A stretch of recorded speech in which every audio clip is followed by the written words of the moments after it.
Welcome back to the Kaspa Silver YouTube channel. In today's video, we're going to be talking about Kaspa Maximalism because a lot of people may be mistaken and think that I am a Kaspa Maxi, and I wouldn't blame you for thinking this because, I have a dedicated YouTube channel specifically talking about Kaspa only, but I am not a Kaspa Maxi. All of my money that I own is not all into Kaspa, and I want to talk about why I personally believe Kaspa maximalism is just simply not a good idea. And just to start, to become a Kaspa believer, you pretty much have to abandon Bitcoin maximalism. So for Kaspa to even exist, you have to already get rid of the first initial type of maximalism that exists, which is Bitcoin maximalism. To start, the way the world is moving right now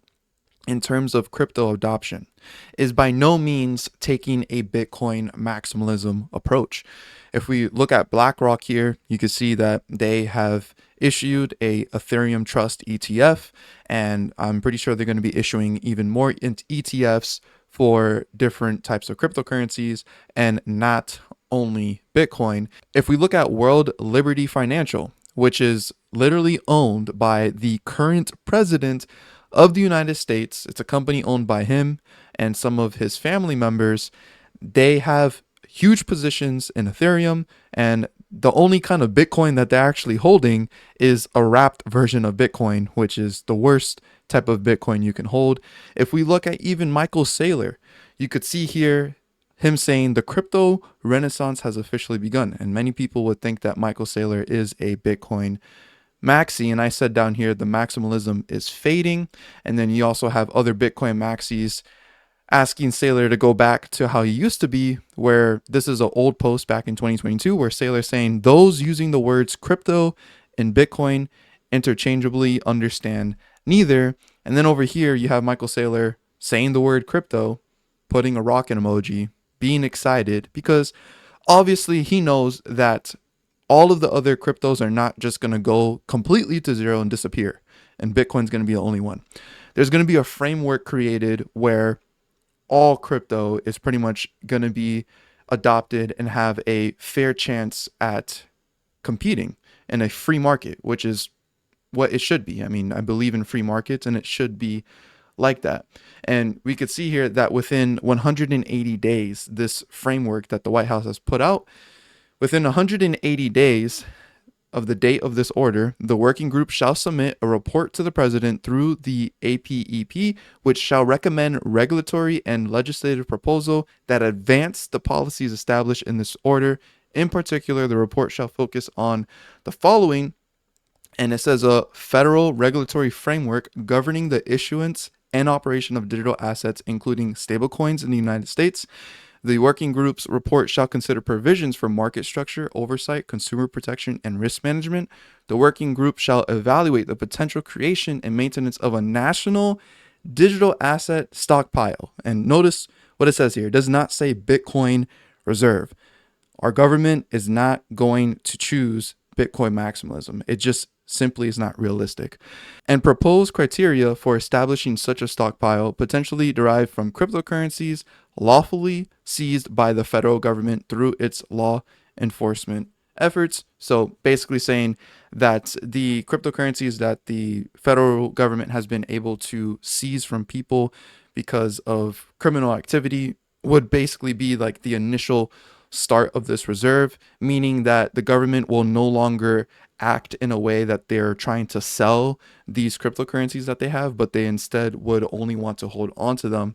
But ideally, it would also include other cryptos they'll look into to possibly holding in as reserves. We also have Michael Saylor here proposing his own digital asset policy that can strengthen the US dollar and also just give a clear framework for all of cryptocurrency.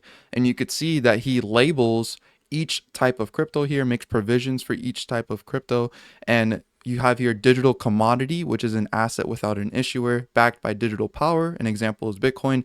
This would be Kaspa as well, or Litecoin or Bitcoin Cash. These are digital commodities. Then you have digital securities, an asset with an issuer backed by a security, equity, debt, derivatives. And then you have digital currency, an asset with an issuer backed by fiat currency. Then you have digital token, fungible asset with an issuer offering digital utility, digital NFT, and non-fungible asset with an issuer offering digital utility, non-fungible token. Then you have a digital ABT, which is an asset with an issuer backed by a physical asset such as gold, oil, and agriculture commodities. So this is a framework that is making provisions for all of crypto, not just Bitcoin. And Bitcoin maximalism is just simply not the path that the big players are going to use. Last but not least, we have Marathon Mining Digital, which was a company that was originally only mining Bitcoin, decided to start mining Kaspa. They literally abandoned Bitcoin maximalism and started mining Kaspa. And in my opinion, I don't think they would do this if they thought that Kaspa was a worthless coin and something that is not worth looking into or making a bet about the future long-term potential of what Kaspa can do. So I share with you all of this to just simply show you that the big players are not considering Bitcoin maximalism. And if they're not, then I am not either. Now, there is a type of maximalism that I do have. The type of maximalism that I do have is that I am a proof of work maxi for the real purpose of cryptocurrency. So that involves a lot of things like being fair launched, being a proof of work, and ensuring that the primary goal of the crypto project is to actually be an alternative currency. And I say here, maximalism is never smart for Bitcoin or any investment, but I am a proof of work maxi and a maximalist for the real purpose of cryptocurrency. And the only coins that I think are worth investing in and looking into for the long term is Bitcoin and Kaspa. And I say having this type of view removes 99% of projects. Cas is the best one trying to fulfill the vision of P2P digital cash, and I still stand by that. I believe it is the best one doing that, but I'm also taking another bet that I believe Kaspa will outperform Bitcoin in the long term, because a Bitcoin maxi will simply say, yeah, the government, they're not going to be Bitcoin maximalists. They're probably going to have reserves in other cryptos, but still, Bitcoin's going to outperform every single other asset on planet Earth for the rest of time. That's what they will say. And I simply just don't believe that that's going to happen. And do I know whether or not that's true? Of course not. But I'm willing to take the risk, and that is what I signed up for based on my research. So a Bitcoin maxi will come to you showing you this chart right here, which is Kaspa against Bitcoin, and basically tell you it's over. You could see that it's just continuously going down, but they fail to zoom out and show you what's really happening here. And that when Kaspa was first launched, which this chart doesn't even show the actual initial launch back in 2021, it only shows all the way back to June of 2022. If you grab the actual bottom after you zoom out, Kaspa gained over 128,000% before correcting and now giving us a few years of downtrend and going down at most of 80%. So it first initially did 128%. If we were to flip this chart, we can look at the chart in reverse, where if the price is going up here, it means Bitcoin is gaining against Kaspa. And if it's going down, then that means Kaspa is gaining against Bitcoin. You can see that Bitcoin first lost 99% of its value against Kaspa before trying to make a rebound, but has not been able to make an all-time high against Kaspa since it's lost 99% of its value. So I don't believe in cherry picking and choosing little periods of time to kind of make your point, because Kaspa has and always will be a long-term play. It never was a short-term play where I'm here to just make a quick pump and dump. I've been through many dumps with Kaspa, and this is pretty much no different than all the other ones that I've seen in the past.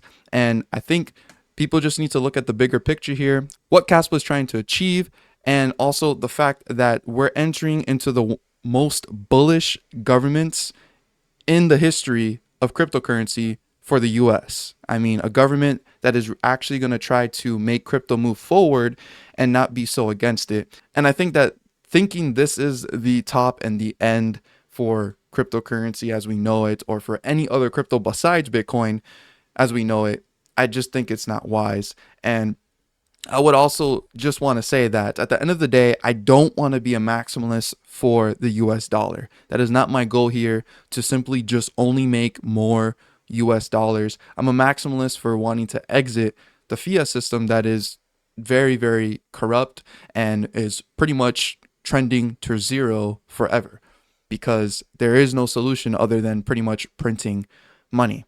And I'm hopeful that maybe they could find some other kind of solution, but at the current moment, the only solution is to print money. So I want to share with you a old clip of Michael Saylor talking about finding something the world needs that no one can stop and only a few truly understand, and how, to me, Kaspa fits exactly into what he's describing here. Find something in the world everybody needs, nobody can stop, and few people understand. And if you find that, if it's like obvious, Amazon, Google, Facebook, iPhones, Bitcoin, digital capital, digital money, digital photos, digital relationships, digital video, if it's obvious and nobody can stop it, but you go and you talk to a bunch of people with more money than you, and they're older than you, and they're more successful than you, and they all say, I don't get it. I don't get it. Okay, at that point, the cowardly response, the loser response is, well, a lot of people told me to give up on it because they don't get it, so I won't get it. And the right response is, I'm going to study it and decide if they're wrong, and I'm going to make a decision for myself. And if I got it, if I bought Amazon when Wall Street hated it, if I bought Facebook and Google and Apple when Wall Street hated it, if I bought Bitcoin when Wall Street hated it, then I'm getting rich. So I think that clip pretty much sums up exactly how I'm viewing Kaspa right now and why I'm playing the long game for Kaspa. I personally believe that Kaspa will be able to outperform Bitcoin within the next decade. And so personally, that's the bet that I'm willing to take, the risk I'm willing to take. And I'm not a maximalist in Kaspa. I don't only hold Kaspa. I also do hold some Bitcoin. I also do have a retirement account where I'm holding some funds, and I also hold cash. So I am diversified, but I am heavily allocated into Kaspa because I'm planning accordingly based on my research and my conviction because of my study on Kaspa. So that's pretty much all I can tell you to do, is to study Kaspa, plan accordingly, and please do your own research, come to your own conclusions. I hope you guys enjoyed this video, and if you have not considered contributing and supporting this channel, you can look into supporting my Patreon. Here you can actually see a breakdown of my entire portfolio, how much Kaspa I hold, how much Bitcoin I hold, how much is in my retirements, and much more that you can get in the Discord, such as being able to watch this video before anyone else gets to. And this is just a way for me to thank you guys and give you a little bit more value if you guys do pledge to support me with $15 a month. And if you want to just subscribe for a whole year, you can get 20% off. So if you have not consider looking into this, this is a good way to support me. But even if you don't want to, you can always join the Discord. It is completely free to join, and I will look forward to seeing you in there. You can ask me any questions, and we do have a lot of great conversations in there with other like-minded people like myself. So thank you guys so much for watching. Leave a like, subscribe to the channel if you guys are new around here, and as always, don't be average, be different.